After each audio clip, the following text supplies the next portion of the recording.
What if a single act of kindness spoken in a foreign tongue was all it took to change the course of a man's life forever?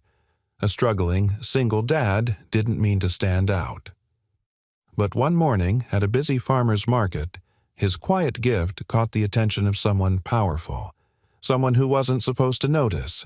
Before we dive into this heartfelt journey of connection, courage, and second chances, don't forget to subscribe to the channel for more stories that touch the soul.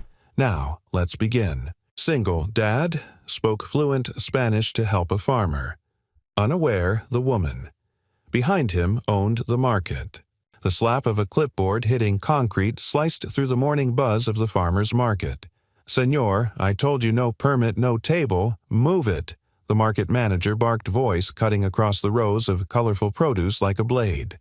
A few heads turned. Most didn't. Drama wasn't rare here. But Jack Moreno stopped.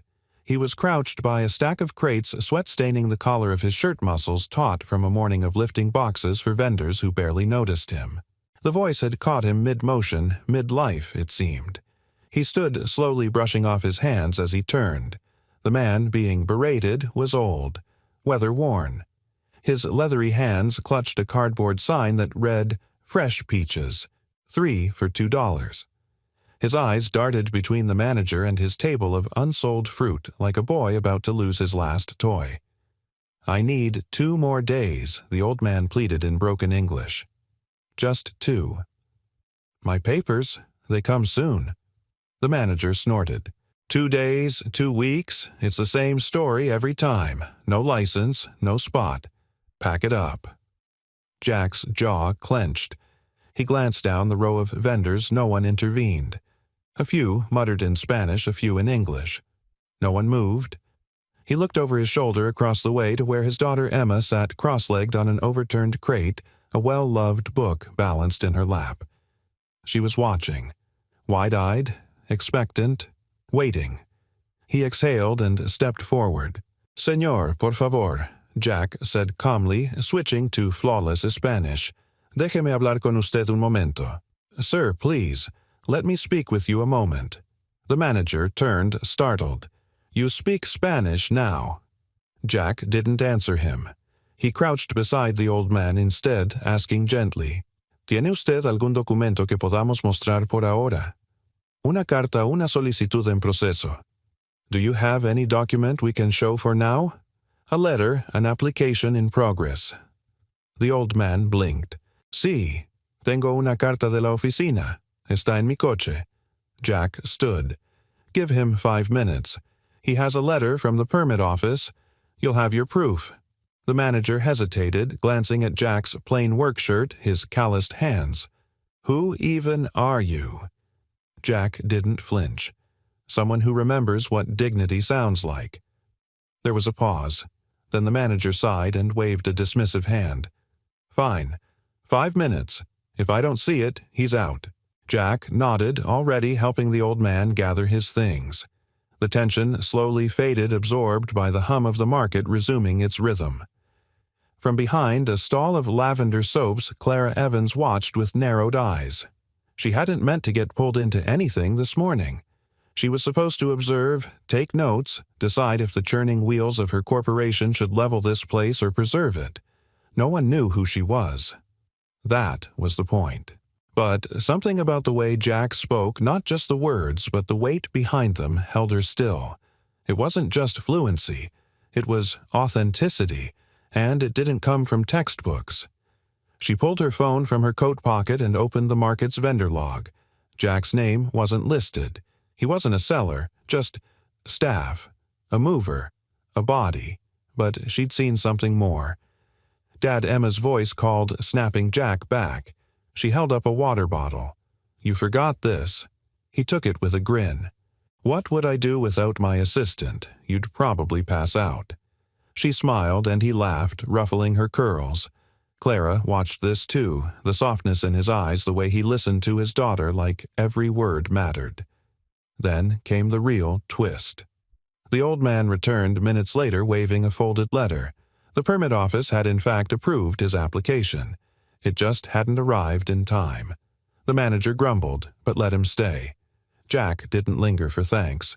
He simply returned to hauling boxes like he hadn't just changed the course of someone's day, like it wasn't a big deal, but Clara knew better. She saw the way the old man's hands shook as he set his peaches back in place. She saw the tears behind his grateful smile. That wasn't just a favor. That was a lifeline.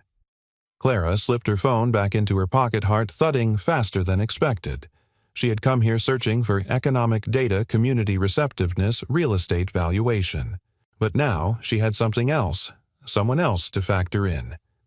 As Jack stacked boxes beside a stall, she walked past, slow and steady. She didn't speak, just let her eyes meet his, gave the smallest of nods. Jack frowned slightly, recognition flickering, though he didn't know why. She disappeared into the crowd like a whisper. That night, Clara pulled up Jack Moreno's name on her laptop.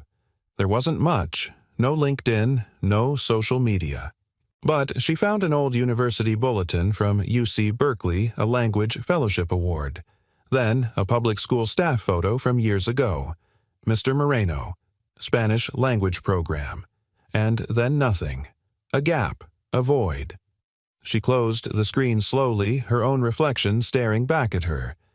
There was a story here, and she was going to find it. But she had no idea that by uncovering his, she would start rewriting her own. The first time Clara Evans had set foot in the Del Paso Farmers Market, it had been as a child. Her mother had brought her every Sunday carrying cloth bags filled with oranges, beans, and homemade soap.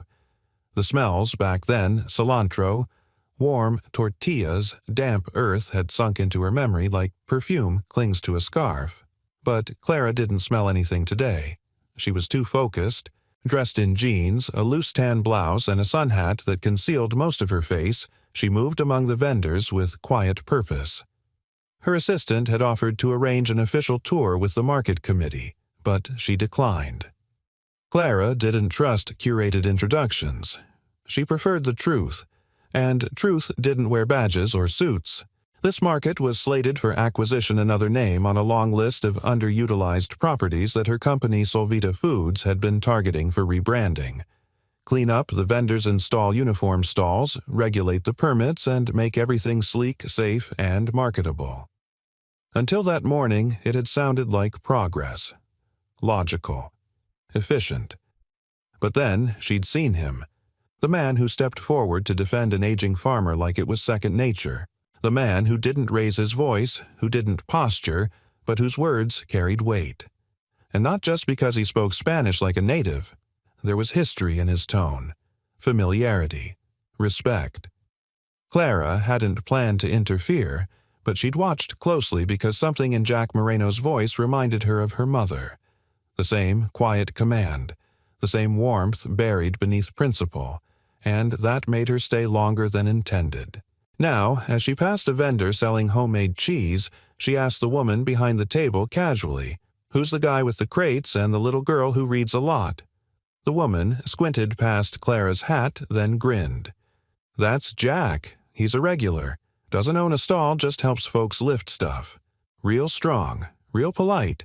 His girl's Emma. Smart as a whip. Does he work for the market?" "Technically, no.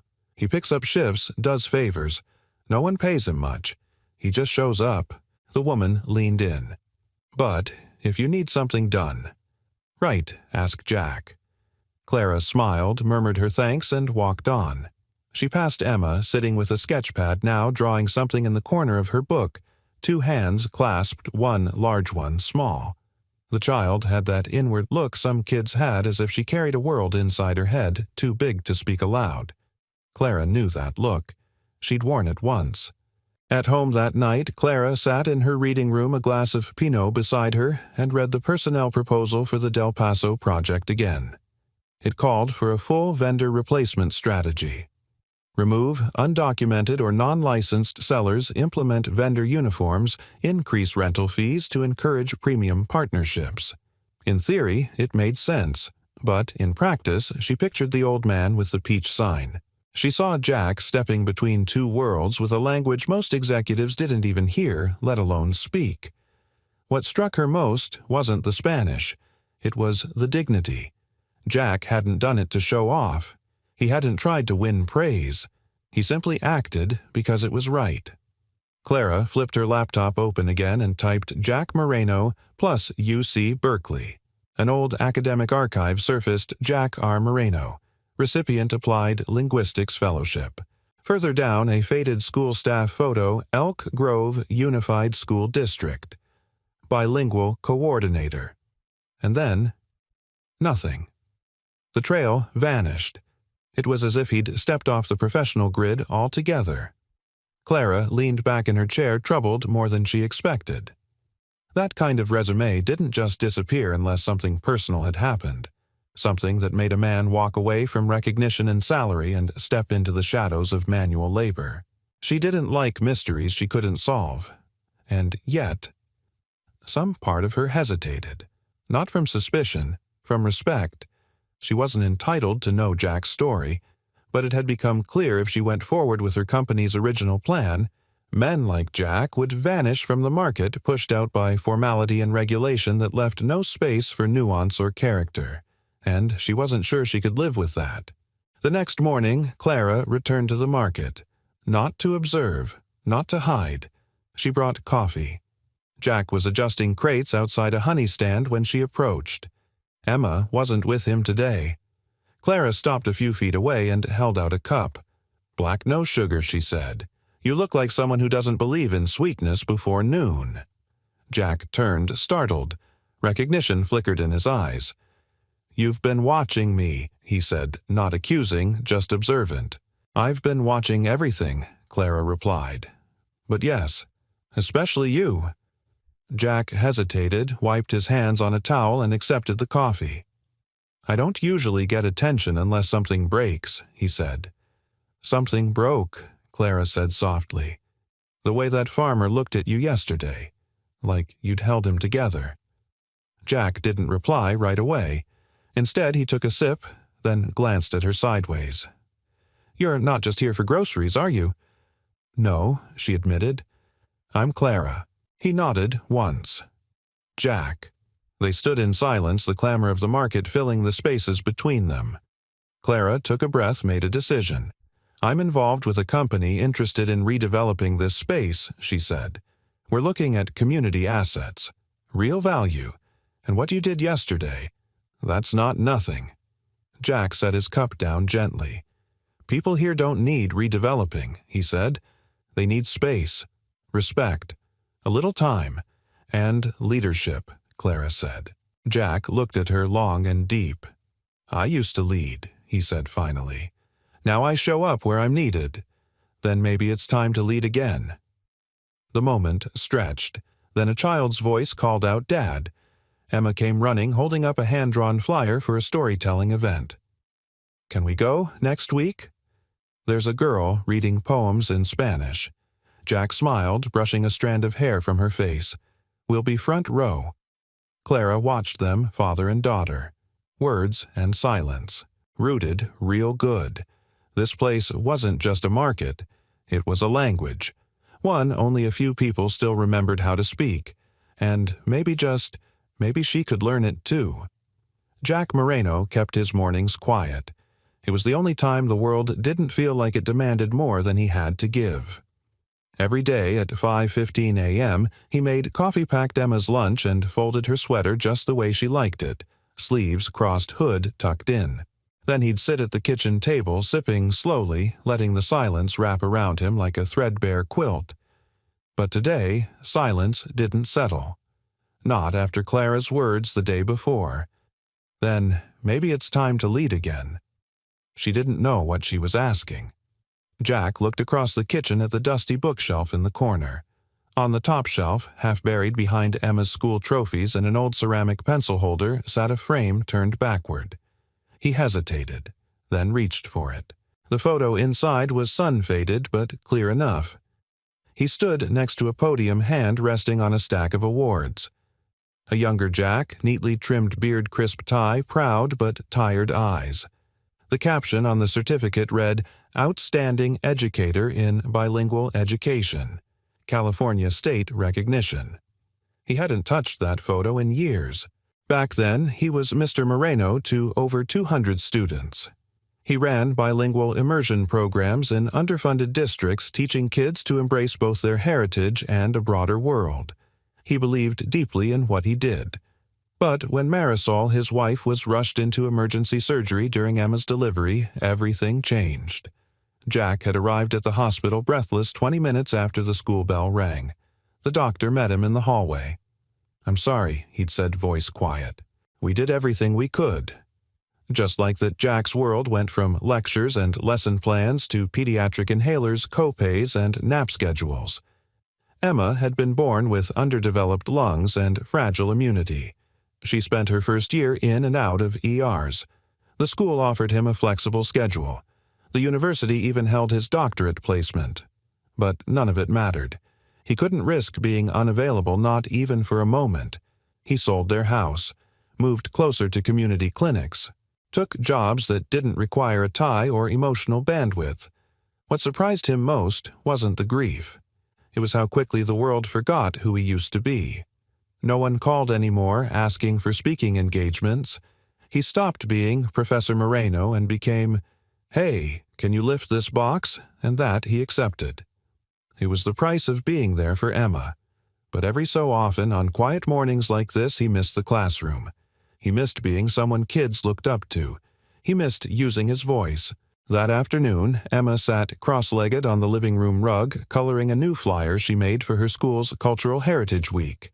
She was drawing little flags and speech bubbles with hello written in different languages. Jack watched her from the kitchen doorway.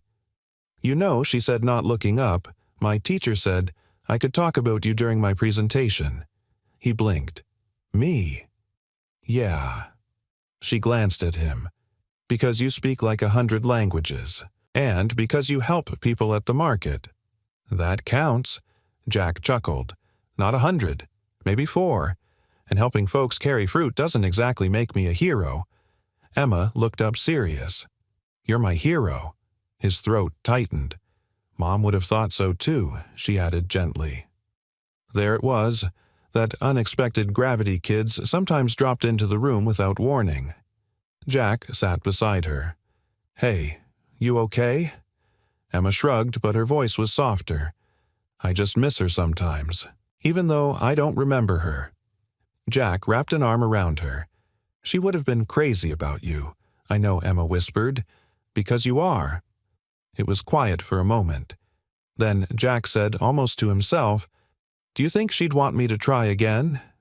Emma tilted her head. "Try what he hesitated. To do more. Use what I know.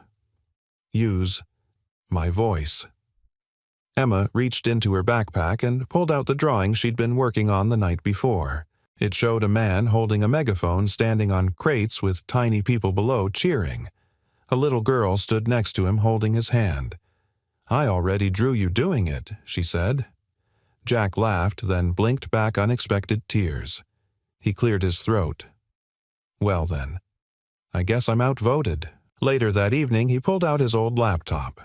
The screen was cracked at the corner and it wheezed like it had asthma of its own, but it booted up. He searched for Del Paso Market Redevelopment Proposal. After a few clicks, he found a leaked draft from a local newspaper. Plans to commercialize, modernize, replace. The phrase that hit him hardest, eliminate informal personnel and optimize vendor diversity through standardization. That was corporate for people like you don't belong here anymore. Jack sat back, heart racing. The market had its flaws, he knew that. The permits were messy. The infrastructure was crumbling. But it was also one of the last places where people didn't need perfect English-polished resumes or six-figure budgets to survive. He didn't know exactly what Clara's role was, but if she was who he thought she was, then maybe, just maybe, she was asking for something real. The next morning, Jack arrived at the market earlier than usual. He helped Rosa unload her flower buckets, adjusted Manuel's uneven table legs, and picked up a bruised peach for breakfast. Then he saw her. Clara stood at the far end, speaking to a woman in a hijab and helping her stack handmade candles. She wore no makeup, no heels, just jeans and a shirt that somehow still looked elegant. When their eyes met, Clara offered a tentative wave. Jack nodded, and he walked toward her. He wasn't sure what he was going to say, but he felt something stir inside him, something he hadn't felt in years. Purpose. Because maybe Emma was right. Maybe it was time. To speak again, to lead again. To believe that even in silence, someone had been listening all along. The morning sun hadn't yet burned off the thin layer of fog hugging the edges of the Del Paso farmers' market. A soft, golden light filtered through the overhanging tree branches, casting long shadows across the sidewalk as Jack Moreno adjusted a stack of egg crates for Mrs. Vasquez. He had shown up earlier than usual, not because he had to, but because something inside him had shifted. Maybe it was the picture Emma drew. Maybe it was the way Clara looked at him the day before, like she saw something he'd almost forgotten was still there. Maybe it was just time. He didn't know what he was supposed to do next, but for the first time in a long time, he was willing to find out. Clara wasn't there yet. He noticed, and tried not to notice that he noticed. Emma arrived with her backpack bouncing, wearing a mismatched outfit she'd picked out herself, a yellow t-shirt with a blue flannel tied around her waist leggings with cartoon books on them, and purple sneakers that lit up when she walked. She carried a manila envelope in one hand and an old clipboard in the other. "Dad," she said seriously, "I need 10 minutes of your time. It's for my project." Jack blinked. "Should I schedule an appointment?" Emma smirked and plopped down on an overturned crate. "Interview. Cultural Heritage Week. You're my subject." Jack sat across from her, resting his hands on his knees. "Fire away."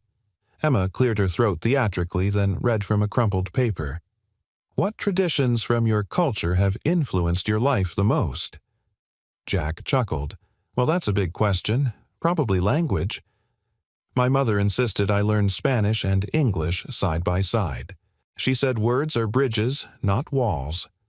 Emma nodded solemnly. "Good quote. I'm writing that down." She scribbled, then looked up again. "Next. Have you ever helped someone using something from your culture?" Jack thought back to the peach vendor, to all the times he'd translated at clinics or helped write job applications for neighbors. "Yeah," he said softly. "A few times." Emma grinned. "You help people all the time, Dad." Before Jack could reply, a familiar voice called out behind him. "Is this the interview line I'd like to register?" Jack turned and saw Clara standing a few feet away, a paper bag in one hand, coffee in the other. Emma brightened. "Hi, you can be part 2 of my project." Clara knelt beside her. "Only if I get a gold star." "You get 3, Emma said without hesitation. Jack stood brushing his hands off on his jeans. "You're here early." Clara handed him the coffee. "And yet, you still beat me." They stood in a moment of easy silence before Clara looked toward Emma, then back to Jack. "Can I steal a few minutes?" she asked gently. Jack glanced at Emma, who gave him a sly smile and waved them off like a movie director. He followed Clara down one of the quieter aisles behind the flower stands where the buzz of morning transactions faded into birdsong and the distant rattle of delivery trucks. Clara turned to face him. "I meant what I said yesterday." Jack's expression stayed neutral, but his voice was warm. "You said a lot of things. I said you should lead again." He looked down at his boots, then up at her. "I'm not the person I used to be." "Good," she said softly, "because the person you are now is the one they need." Jack studied her, unsure of what to say. Clara continued, "I'm going to push back against the company's initial plan, but I can't do it alone. The board sees numbers. I need them to see people. You want me to be—" "What, a spokesperson?" he asked, half incredulous. "I want you to be yourself." "But louder." Jack hesitated. "I've spent years trying not to be noticed." "And yet, here you are," Clara said. "Still showing up, still helping everyone around you. People like that aren't invisible, Jack. They're just humble." He folded his arms, eyes thoughtful. "And you? Where do you fit into all this?" Clara looked away for a beat, then back at him. I'm the woman who nearly signed away a community without realizing what it meant. I came here to confirm a business deal. And then I met people who reminded me what it meant to care. Jack didn't answer, but something softened in his shoulders. Clara smiled gently. Besides, Emma already sees you as a leader. Why not just prove her right? That landed harder than she probably realized. Jack glanced back toward the market where Emma was now showing her drawing to Rosa, who clapped like she'd just seen a masterpiece. He sighed. I don't have a title. No credentials anymore. Clara shook her head. You have trust, respect, and a voice that makes people listen. He looked at her for a long moment as if weighing her words. Finally he said, Okay, I'll come to your meeting. Clara blinked. Seriously? He nodded, but on one condition. She tilted her head. What's that? You're not just attending as the executive in charge. You're showing up as Clara, the woman who brought coffee, helped the candle vendor stack her shelves, and knelt down to talk to my daughter. Clara exhaled something like gratitude washing over her features. Deal. As they walked back toward the main corridor of the market, Jack felt something he hadn't felt in a very long time. Not pride, not anticipation. Alignment. Like something inside him had clicked back into place. He wasn't fully sure what lay ahead. But as Emma looked up from her drawing and waved her little face full of light and knowing, he realized something. Maybe you don't need to go back to who you were. Maybe you just need to show up as who you've become. And maybe that's enough to change everything.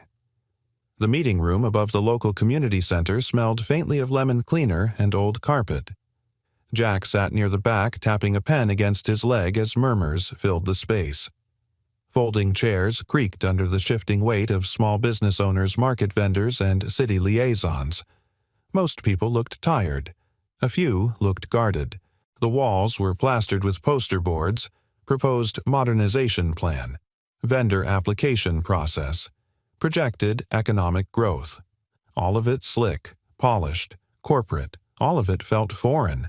Jack didn't belong here. He knew that. No name tag, no suit, no briefcase. He'd come anyway. Clara hadn't arrived yet. Jack exhaled slowly. He wasn't sure if he hoped she would walk in or hoped she wouldn't. Either way, he stayed.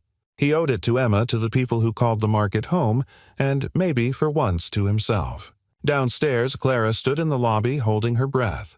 Her heels, a rare choice, clicked too loud on the tile floor. She wore a blazer, not because she liked it, but because today she wasn't just Clara. She was the executive face of Solvita Foods, a billion-dollar entity that didn't take kindly to human complications in their redevelopment models. She hated that phrase. Human complications. The truth was, she used to believe in numbers. Data made sense. It was clean, predictive, useful. But the past few weeks had unraveled that thinking like a thread pulled loose in a sweater. She'd watched Jack lift boxes, speak with dignity, raise a child with tenderness and wit. She'd listened to vendors who built livelihoods on stalls no wider than a closet, whose faces lit up when they spoke of regular customers, of neighbors of community. Clara wasn't here just to delay a decision. She was here to change it. She smoothed her blazer, walked up the stairs, and entered the room. Heads turned. Jack saw her and gave a slight nod. She returned it not as an executive, but as a witness. The meeting began with a presentation. A young man in a sharp blue suit clicked through slides about revenue projections, sanitation upgrades, vendor replacements, standardized product lines. He used words like efficiency streamlining, competitive edge. Clara watched the room carefully. No one raised their voice, but their silence was heavy, familiar. The kind of silence that comes when people know they aren't being seen. When the speaker asked for questions, no one moved. Until Jack stood up.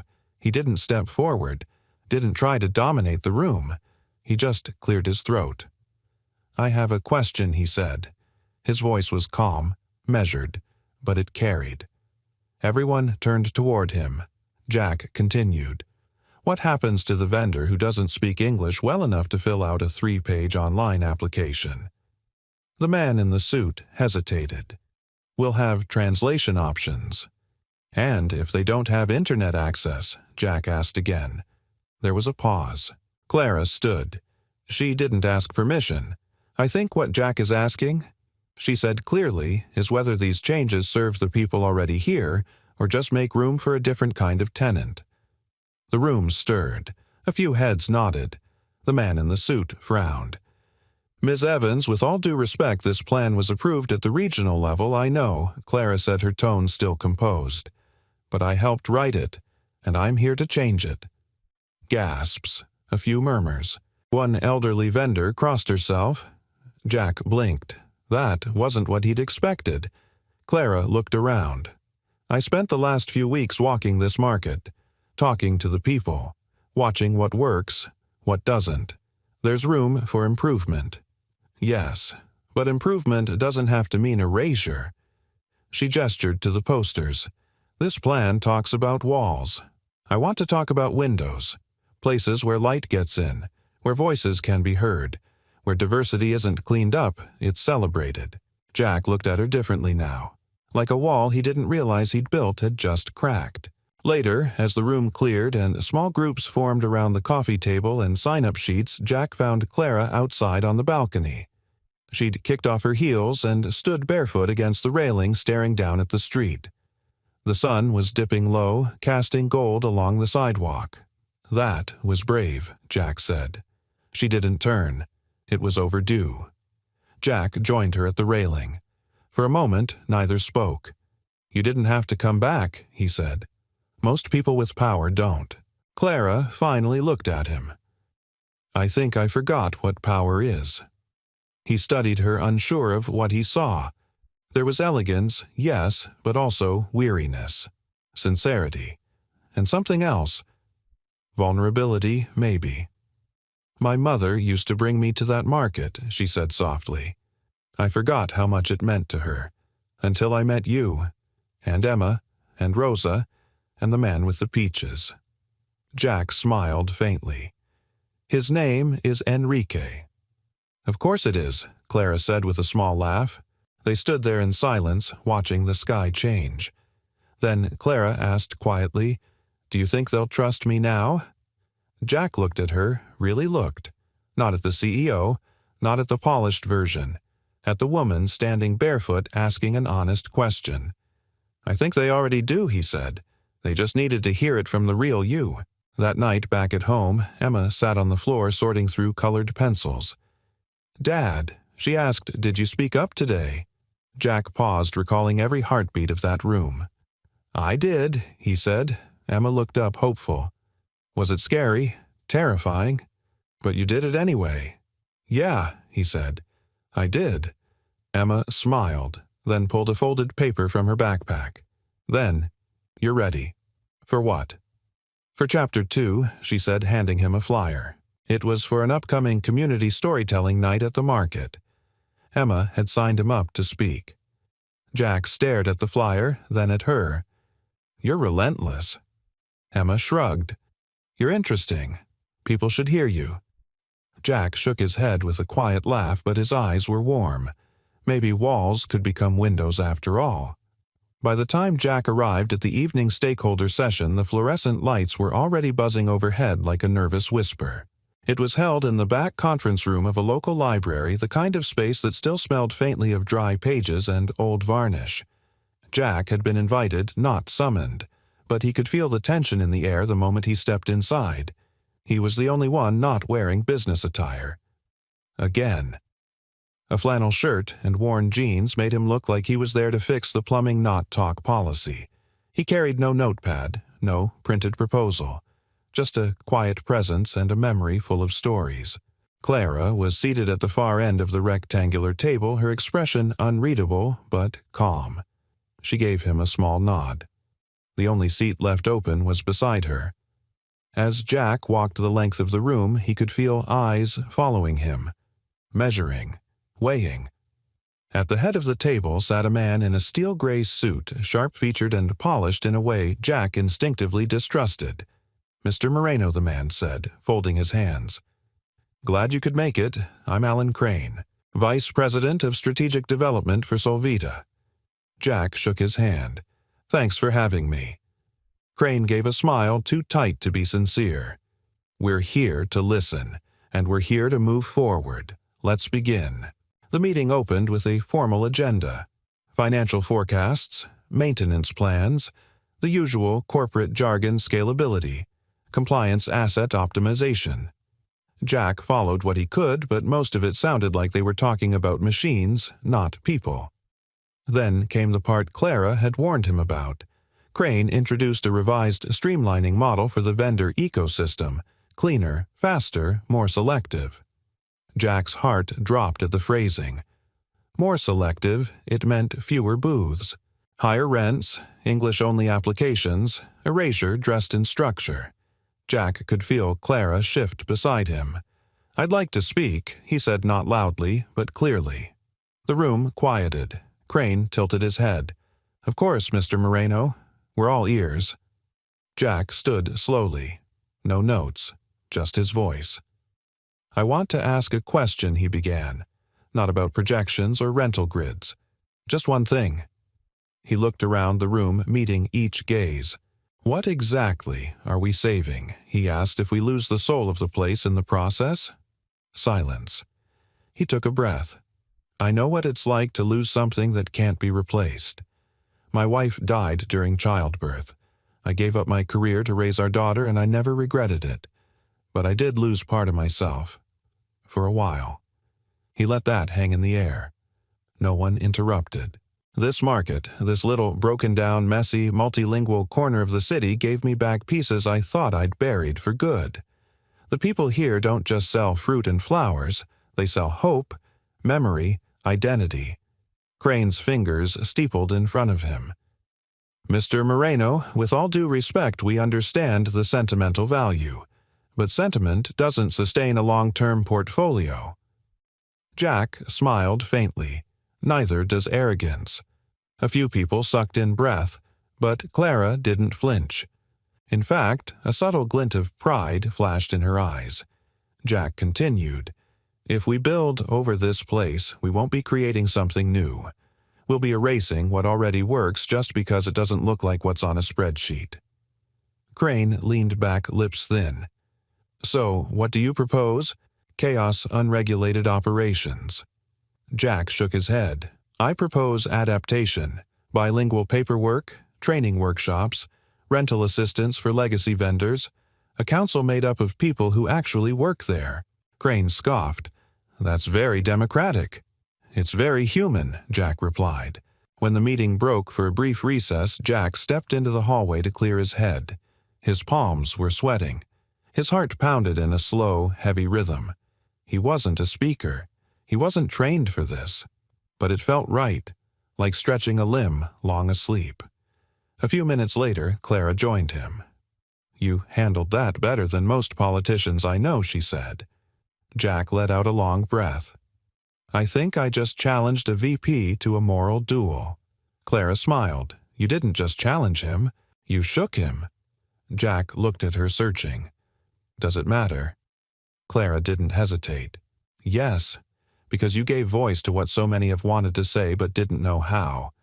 Jack nodded, then asked what had been pressing on him since the meeting began. "Why did you change your mind?" "Clara." She looked at him, something unguarded, crossing her face. "I didn't change my mind," she said. "I remembered it." Jack waited. "My mom used to run a booth at that market. Handmade tortillas. Every Saturday.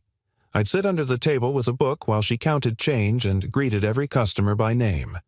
After she passed, I closed that part of my life, buried it beneath degrees and boardrooms." She looked away, then back. "You reminded me what it felt like to belong somewhere." Jack didn't know what to say, so he didn't. He just stood there beside her, shoulder to shoulder, in the quiet. Later that evening, after Emma had gone to bed, Jack stepped out to the porch. He looked up at the stars, those same distant pinpricks he and Marisol used to lie under, naming constellations they never remembered the next morning. He thought of Clara, of her voice in that room, of her bare feet on the balcony days earlier, of how she'd stood beside him today, not just physically but emotionally, morally. and of something else, something he hadn't let himself feel in a long time. Hope, not the kind that comes easy, but the kind you fight for, the kind that only grows where truth has been spoken, the kind that builds not walls, but windows. The wind picked up that evening, sweeping through the market with the kind of chill that whispered warnings. Vendors tightened their tarps, shoppers moved quicker, and Jack felt it in his bones. Not just the cold, but something else, a weight he couldn't name. He had barely slept the night before. After the meeting with the executives, he had gone home wired, his mind refusing to quiet. Clara's story about her mother had replayed in his head like a forgotten melody. He'd looked at old photos, reread Emma's drawing captions, and tried to picture what came next. But instead of clarity, he found fear. Real, paralyzing fear. It wasn't stage fright or anxiety. It was the deep, raw kind that comes from knowing you might step into something bigger than you and fail. The next morning started with gray skies and silence. Emma was unusually quiet as they walked to school. Her backpack jostled with every step, her boots squeaked slightly on the wet sidewalk, but she didn't chatter like usual. Jack noticed. "Everything okay, kiddo?" She glanced up, hesitant. "You're going to that storytelling night at the market, right?" He smiled faintly. "I said I would." Emma stopped. "You have to." He crouched to meet her eyes.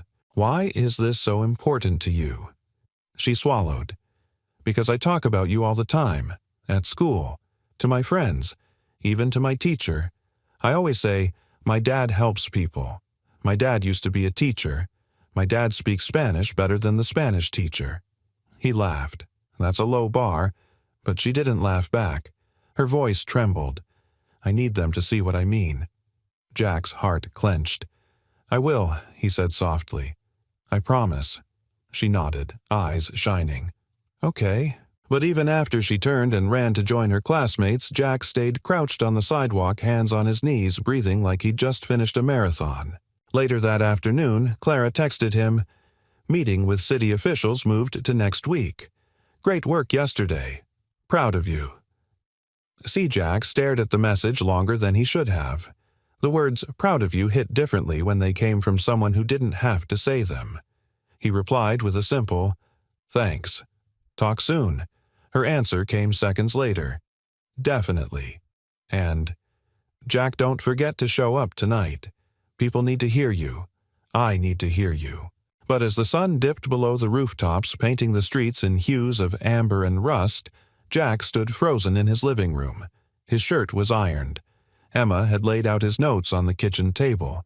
The market's storytelling event had already started. But Jack hadn't moved. He stared at the door, at the handle, at the choice. What if his voice cracked? What if he forgot his words? What if he made a fool of himself and, worse, disappointed Emma? He thought of Clara's confidence in him, of Crane's cold stare across the boardroom, of the vendors who had leaned in when he spoke. What if they were all wrong? A sharp coughing sound broke his spiral. From the hallway, he heard it again, harsh, rattling. "Emma," he called. He rushed into her room. She was curled in bed, a blanket up to her chin, eyes wide and watery. I can't catch my breath," she whispered. Jack's heart exploded in his chest. He darted to the dresser, yanked open the drawer, empty. The inhaler. "Where is it?" Emma shook her head, panicked. "I thought it was in my backpack." He grabbed his keys and coat. "Come on. We're going to urgent care." Rain had started. Jack's car sputtered to life, and he drove with one hand on the wheel and the other gripping Emma's hand. Her breathing was shallow, tight, but she squeezed back hard, and that small act of courage gutted him. At the clinic, they took her in immediately. Oxygen, albuterol warmth. A nurse patted Jack's shoulder and said, "She'll be okay." "You got here fast." He nodded, barely able to speak. He sat by Emma's bedside for nearly an hour, watching the monitor beep steadily, her chest rise and fall more easily now. "I'm sorry," she whispered. He leaned in. "For what I didn't mean to scare you." Jack blinked hard. "Hey, it's my job to be scared. It means I love you." She smiled faintly. "Did you miss the storytelling?" He nodded. "I did." She looked up at him. "But you showed up for me." And that was when it hit him. All this time he thought the stage was the moment that mattered. But this being here when it counted, when someone needed him, even when it cost him something, this was the real story. When they got home, it was late. Emma was tucked in, her breathing slow and steady, a soft plush owl clutched in one hand. Jack stood in the hallway, the night quiet around him. Then a knock at the door. He opened it to find Clara standing there in the rain, holding a paper bag and a thermos. "Is she okay?" she asked immediately. He nodded. "We're back from the clinic. Just now." Clara exhaled. "I waited for you. At the market." He looked down. "I was going to come." But then she reached out, resting a hand lightly on his arm. "You made the right choice." "I broke my promise." "No," she said. "You kept your real one." They stood there in silence, the rain a soft percussion around them. "I brought you some of the tamales Rosa made for the event," Clara said. "And some tea." Jack accepted the bag. "Thank you." She hesitated, then added, "They saved a spot for you, if you ever want to tell your story." Jack smiled, exhausted but genuine. "Maybe next week." Clara turned to go, then paused. "By the way, your daughter gave me a copy of her school project. The part about you." Jack raised an eyebrow. "She did." Clara's voice softened. She said, "My dad is made of quiet strength, the kind you don't always hear, but you always feel." Jack closed his eyes and let the words settle. Not every voice has to be loud to be powerful. Sometimes it just has to be there when it matters most. The day of the community town hall dawned crisp and clear, as if the sky itself had taken sides. Jack stood at the kitchen sink staring out the window while the kettle boiled behind him. Emma was still sleeping, curled like a kitten beneath her favorite quilt. He'd promised Clara and himself that he would speak today. For real this time. No backing out, no detours, no emergencies to hide behind. Still, his hands trembled as he reached for his mug. This wasn't fear of public speaking. Not anymore. It was the weight of responsibility. Because this time his voice mattered. And not just to the people in the room, but to the vendors who couldn't speak the language, to the grandmother who sold tamales from a folding chair, to the young boy who helped his mother sell flowers before school. He wasn't just speaking as Jack Moreno, the man who once taught language. He was speaking as a man who remembered what silence had cost him and what stepping forward could restore. By mid-afternoon, the community center buzzed with life. Folding chairs filled the multipurpose room, and rows of string lights dangled from the low ceiling like hopes hanging on thin wire. People stood in clumps, whispering nervously or sipping coffee from styrofoam cups. A few reporters lingered in the back, notepad ready. At the front of the room, a small stage had been set up with a single microphone. A hand-painted banner above it read, "Voices of Del Paso. A town hall for the people." Jack stepped inside and spotted Clara immediately. She stood near the podium, clipboard in hand, speaking with a woman from the city's redevelopment office. Her dark blue dress contrasted the warmth in her eyes when they met his. "You came," she said. "I said I would." She smiled. "Emma's here too. She's sitting front row. Looks like she brought half her class." Jack's eyebrows lifted. "Should I be nervous?" "You already are." They shared a laugh. It felt easy, natural, in a way Jack hadn't felt with another adult in a long time. Not since Marisol. Clara stepped closer, lowering her voice. "They're going to listen." "Jack, but speak like no one's in the room but Emma." He nodded, swallowing the tightness in his throat. "I can do that." The event began with Clara introducing the purpose of the gathering, to hear directly from those who would be most affected by the proposed redevelopment. One by one, vendors came up, nervous but brave. Rosa told a story about how her flower stand had funded her son's college tuition.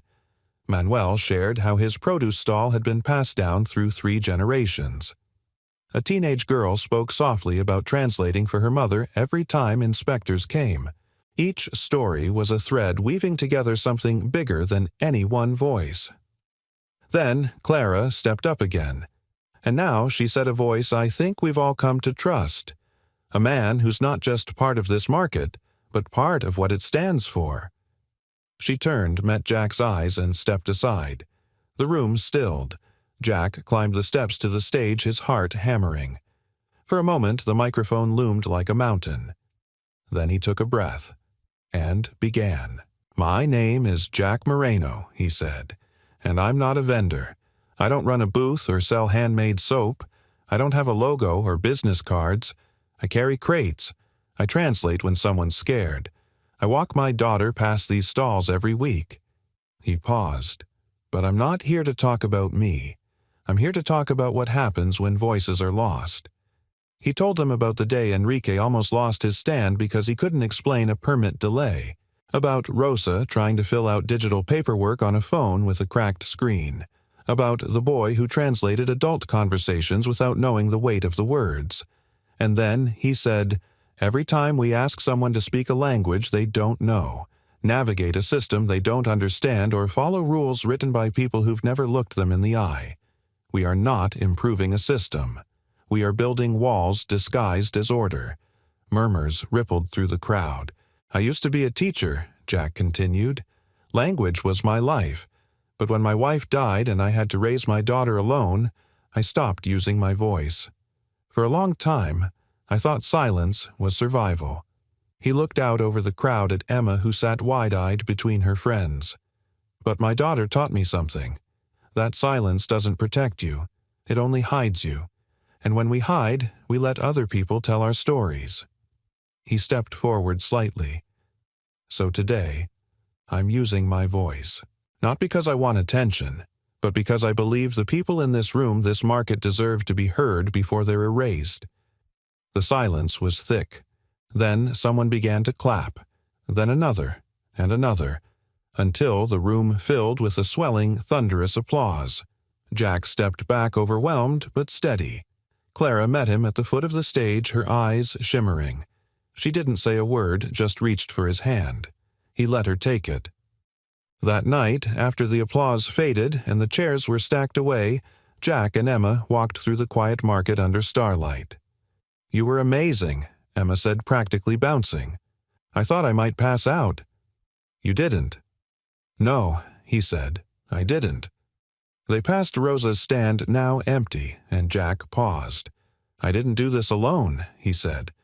Emma looked up. "No, but it wouldn't have happened without you." He smiled. "Sometimes the hardest thing isn't knowing what to say. It's believing you still have the right to say it." Emma thought for a second. "I think you found it again." Jack looked out over the place he had once only carried boxes through, now the place where he had found himself. Not every story starts with confidence. Some start with a whisper, and if we're lucky, they grow loud enough to be heard. The storm rolled in slowly, disguised at first as a thin curtain of mist that settled across rooftops and market tents. But by mid-afternoon, the rain thickened, turning gutters into streams and umbrellas into necessities. Jack stood at the rear of Rosa's booth, tying down a corner tarp with thick rope. His shoulders soaked his breath, fogging in the chill. He hadn't meant to stay this long, but he couldn't leave Rosa alone in this weather, not when her tent was wobbling like a birdcage in a wind tunnel. "Senor Jack, she called you're going to catch pneumonia." Jack laughed, water running off his hood. "Then at least I'll be well ventilated." Rosa rolled her eyes. "Go home. We'll be fine." Jack gave the rope one last tug. "I'll leave once I know the tent won't take flight and land in Sacramento." He turned to go, but not before Rosa stopped him with a hand on his arm. "You spoke for all of us this week," she said. "You reminded them that we exist. I won't forget that." Jack smiled, a little embarrassed. "Thank you. I just said what needed to be said." "No," Rosa replied firmly. "You said what we couldn't." By the time Jack returned to his car, his jacket was soaked through. He stripped it off in the front seat, cranked the heat, and called Emma. It rang once, then again. No answer. He frowned. Checked the clock. 4:46 p.m. She usually texted him when she got home. Always. He tried again. Nothing. A flash of unease curled through his chest. The house was dim when Jack arrived, porch light off front curtains still drawn. Inside, it was quiet. "Emma," he called. No answer. He dropped his keys, his voice louder now. "Emma." Then a cough. From the hallway. He turned the corner and found her curled in a ball at the foot of her bed, her cheeks pale, her breath wheezing. Panic slammed into him. He knelt beside her. "Sweetheart, hey. You with me?" Emma nodded faintly. "It hurts," she whispered. Jack's mind spun into action. He reached into the drawer where he kept her emergency inhaler, but it wasn't there. He checked her school bag. Nothing. "Where's the backup?" Emma shook her head weakly. "I forgot. I left it in Ms. Carter's room after PE. Jack didn't wait. He scooped her into his arms, blankets and all, and rushed to the car, the cold rain hammering down as if it too were frantic. The drive to the clinic was a blur of red lights and windshield wipers. Jack talked to her the whole way, gently, steadily, like they were just going for ice cream. "You're doing great. Just a little longer, baby. Keep your eyes open." "Okay," Emma nodded, a slight rasp in her breath. "You're not mad." He swallowed. "Never, Emma." When they arrived, the staff moved quickly. Oxygen, a nebulizer, the familiar murmur of controlled concern. Jack stood back, hands shaking, trying not to crumble in the corner of the exam room. This wasn't the first time, but that didn't make it any easier. Hours later, Emma lay sleeping beneath a warm blanket, her color returning, her breathing steady and slow. The clinic room was quiet now, just the soft hum of machines and the occasional distant voice from the hallway. Jack sat beside her, hands clasped, head bowed. And that's when the door opened. Clara stood there holding 2 cups of coffee and a bag of crackers. "I saw the porch light was off," she said quietly. "I knew something wasn't right." Jack stood startled. "How did you—" "I was going to stop by after the storm," she said, "to check on the market.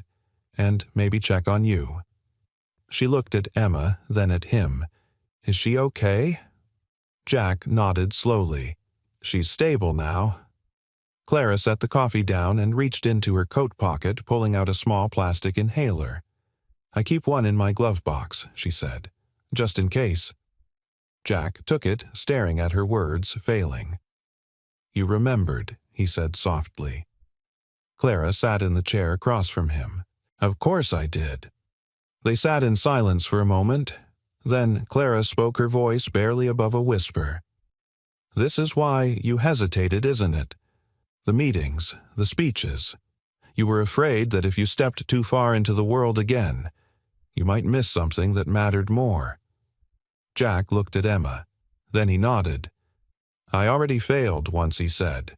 "When she was a baby. I didn't get there in time. I promised myself I'd never do that again." "You didn't fail," Clara said gently. "You built a life around her. And you've shown up for her every single day." He met her eyes. "It still doesn't feel like enough." Clara shook her head. "That's what good parents always think." She paused, then added, "But you don't have to choose Jack. Between making a difference for others and being there for her. You're doing both. And she sees it." Jack leaned back, his shoulders sinking. The rain still tapped at the clinic windows, but the storm inside him had started to clear. As they left the clinic together, Emma bundled in Jack's coat asleep against his shoulder. Clara opened the car door and slid in beside them without asking. Jack looked over. "You don't have to stay." She smiled softly. "I know." He turned the key. The engine started. For once, Jack wasn't running away from something. He was driving toward it. And in the rear-view mirror, for the first time in a very long while, he didn't see a man who had lost everything. He saw a father. A voice. A witness to what mattered most. 1 month later, the Del Paso farmers market looked both the same and entirely different. The tarps were still mismatched. The cobblestones still rattled under delivery carts. The air still smelled of cinnamon, fresh cilantro, and yesterday's rain. But now there were signs in English and Spanish. A community bulletin board had gone up near the entrance, and next to the tamale stand a table staffed by high school volunteers helped vendors fill out new city-compliant forms on paper or tablet their choice. Jack stood beside a newly planted fig tree near the corner entrance. He had helped dig the hole for it last week with Manuel and Rosa, who joked that if the fruit ever came in too sweet, they'd blame Jack's overly tender soil. A simple wooden sign stood beside it for those who made space for others. The project wasn't finished, not even close, but it was alive. The redevelopment had been paused, reworked from the ground up with community voices at the center. Jack had a seat at that table now officially, and for the first time in years he had let people see him. All of him. He heard the sound of sneakers slapping stone before he saw her. Emma ran through the market like a breeze with legs ponytail bouncing, clutching a folded sheet of paper in her hands. "Dad," she called breathlessly. "Guess what?" He caught her with one arm steadying her mid-flight. "What's up? My school's letting me read my story at the district assembly next week." "The whole district, Dad." They picked mine from the 5th grade entries. Jack blinked. "You entered something." Emma grinned. "It's called The Language of My Dad." He swallowed. "Oh, I wrote about you," she added, growing shy for just a moment. "And the market, and how words don't always come from mouths. Sometimes they come from what people do." Jack bent down and pulled her into a hug. "You keep talking like that, I might have to retire early. I already told Miss Carter you'd be there. Of course I will." Later that afternoon, Jack and Clara stood outside the market office going over the last set of vendor training requests. They had started hosting bi-weekly classes in the community center, basic English for market vendors, how to price without undercutting yourself. Telling your story in business. Jack taught the language ones himself. Clara still handled logistics funding and board-level discussions, but more and more she showed up at the market in jeans and rolled sleeves, helping vendors organize or just walking with Emma between stalls. Today, she wore her hair pulled back in a low ponytail, gold earrings catching the sunlight. Jack couldn't help but notice how easily she fit now, not just into the scene, but into his rhythm. "Big day tomorrow," she said, scanning the paper. "City Planning Committee's final vote." Jack nodded. "They'll approve it." "You sound confident." "Not confident," he said. "Certain." Clara tucked the paper into her folder, then looked at him. "You did this, you know." "No," Jack said. "We did this." She smiled, but there was something deeper behind her expression today, something quietly vulnerable. "Jack," she said after a pause, "there's something I've been meaning to ask." He turned to her, suddenly alert. She hesitated. "What are you afraid of now?" He blinked. "Now, yes, because everything you feared before the boardrooms, the attention, the responsibility, you faced it, and then some. So, what's left?" Jack looked out over the market, the kids handing out flyers, the elderly woman counting change with trembling hands, the young man helping his mother build her first product display. "I guess," he said slowly, "I'm afraid of what comes after healing. When you stop surviving and actually have to let life in again." Clara's eyes softened. "That's fair." He looked at her. "And you?" She exhaled. "I'm afraid that I'll forget, that the board meetings and projections will pull me back into the world where community is just a checkbox." Jack shook his head. "I don't think you could ever forget this place now."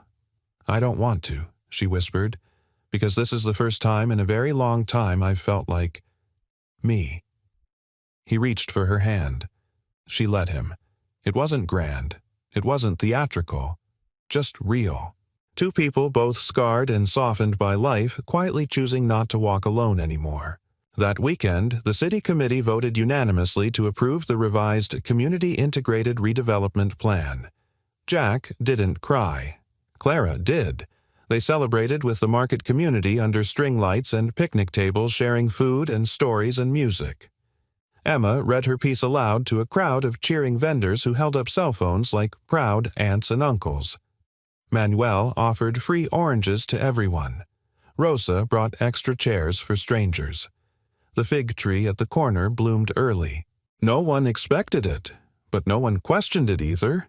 Later that evening, as the lights dimmed and the vendors packed up, Clara and Jack stood alone near the entrance. "I almost didn't come back that first day," she said. "I almost didn't speak." "But you did," she said. "You kept showing up." He looked at her. "So did you." They stood in silence. Then Jack said softly, "Clara, this market, it's not the only thing you helped rebuild." She met his gaze. "You either." And they smiled, not the smile of beginnings or endings, but of becoming. Of two people who had weathered the storm, built something together, and discovered that sometimes the most powerful thing isn't the voice that shouts, it's the one that listens, that stays, and that loves quietly but fiercely, right where it matters most. The morning sun spilled across the rooftops like honey warm and patient as if it had nowhere else to be, but there, lingering over the Del Paso farmers' market. It was Saturday again. Jack Moreno stood beneath the fig tree, his hand resting lightly on the new cedar sign posted beside it. The wood was smooth, freshly sealed, the engraved words standing bold in dark ink. "Kindness is a language everyone understands." It had been Emma's idea to use that phrase. Jack hadn't argued. In fact, the first time he saw it, something had shifted in him, like the ground had finally settled beneath his feet. He heard familiar voices nearby, vendors greeting early customers, children laughing over kettle corn, the buzz of a small guitar being tuned near the fountain. And then her voice. "You're here early." He turned. Clara walked toward him, hair still damp from a morning shower, a paper bag in one hand and 2 coffees balanced carefully in the other. "I beat Rosa," he said, feigning pride. "She won't forgive me." "She might forgive you," Clara replied, passing him one of the cups. "But not Emma. She said you promised to help her pick out her presentation outfit today." Jack sipped. "Ah, so I'm on wardrobe duty." Clara's grin softened. "She trusts your taste." Jack chuckled. "That makes one of you." They fell into a comfortable silence, watching the morning come alive. Behind them, Emma's booth was already half set up, a simple display board with her school story printed in large letters, copies folded and stacked like little books. Above it, a sign hand-lettered in purple marker read, "My Dad's Language, the Power of Showing Up." People paused to read it. Some smiled, some nodded. A few even wiped tears. Jack still couldn't believe it. Not the award, not the community response, but the truth in those words, how a child could see something in him that had taken a lifetime to recognize in himself.